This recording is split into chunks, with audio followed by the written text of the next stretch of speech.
Hi, welcome to Bookie. Today we will unlock the book Freakonomics, a rogue economist explores the hidden side of everything. The chaos of 2020 may remind older Americans of the 1990s.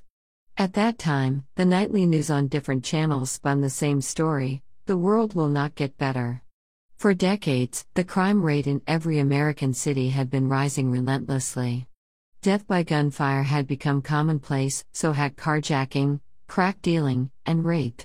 In 1995, criminologist James Allen Fox wrote a report for the U.S. Attorney General, which claimed that the rate of teen homicides would rise by 15% over the next decade. This was an optimistic estimate. In a pessimistic scenario, the figure would more than double. Other criminologists, politicians, and forecasters laid out the same horrible predictions.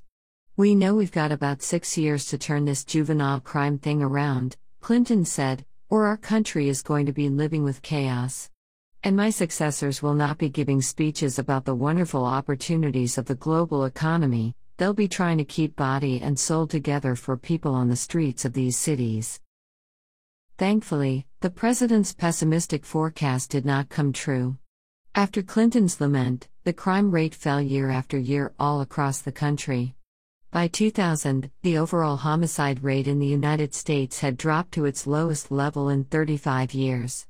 The crime decline embarrassed experts and they responded quickly, hurrying to explain it. They said it was due to the roaring economy in the 1990s, the proliferation of gun control laws, or the innovative policing strategies in New York City that helped turn back crime. These theories sound logical, don't they? However, a good wish cannot make up for the factual error of a conjecture. Several counterexamples are given in this book.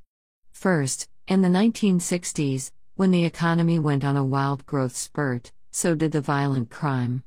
Second, in Switzerland, every adult male is issued an assault rifle for militia duty, and yet the country is one of the safest places in the world. Third, discounting the effect of the police hiring surge, the crime drop in New York City was only average compared to other American cities.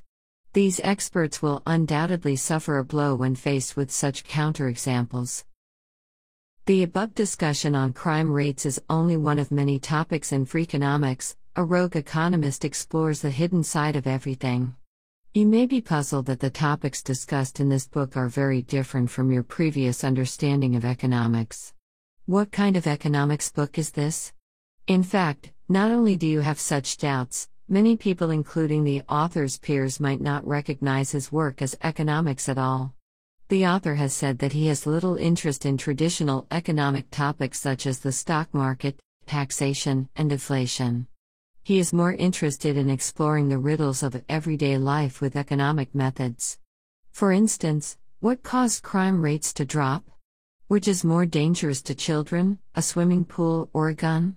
He explores the laws and truth behind these issues by studying data, such as crime statistics in New York, school students' test scores, and sumo wrestlers' match data. This book did not intend to overturn conventional wisdom, but it did. Whether or not you have studied economics, you will find this book interesting. Stephen D. Levitt is a professor of economics at the University of Chicago. He is also an editor of the Journal of Political Economy and the Quarterly Journal of Economics. In 2003, he won the John Bates Clark Medal, a sort of junior Nobel Prize for young economists, and Bill Clinton once urged Levitt to join his think tank. Author and journalist Stephen J. Dubner is a co-author of this book. Next, we will pick 3 questions to show you how Freakonomics, a rogue economist, explores the hidden side of everything, observes issues from an economic perspective. Question 1. What do school teachers and sumo wrestlers have in common? Question 2. Where have all the criminals gone? Question 3. What makes a perfect parent? Let's look at the first question. What do school teachers and sumo wrestlers have in common? In Levitt's view, economics is at root the study of incentives. No one doubts that incentives influence people's decisions. There are 3 types